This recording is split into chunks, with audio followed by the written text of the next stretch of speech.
Then the protest that you said that is going viral, I want to appeal specifically to the residents and indigenes and everybody that is in FCT.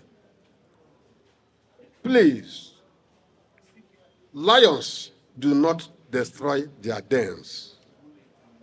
You cannot see a lion who destroys its den. No. I would not like you to join this protest.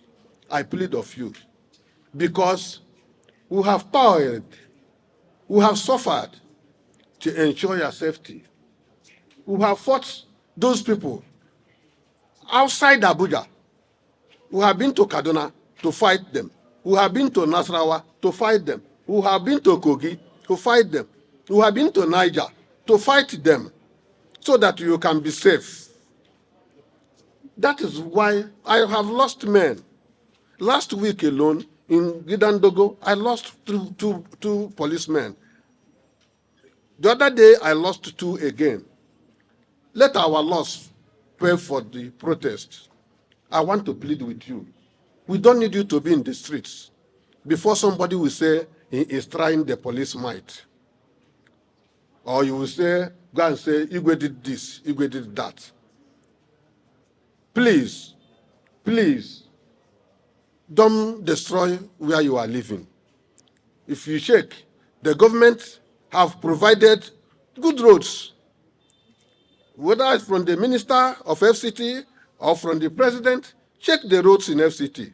From Wuse to anywhere, you can check. Even in the hinterlands, they are trying their best. I don't need to talk for anybody, but I'm saying it because we have been in FCT. We know when there is changes.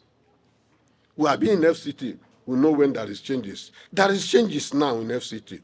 And we don't want miscreants to come outside from outside the FCT to come and start destroying them.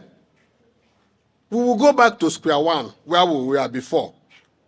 I plead, I beg of you, do not join this protest. Let us continue collectively to make FCT safe. Let them go and do what they want to do, but not with us. Act maturely.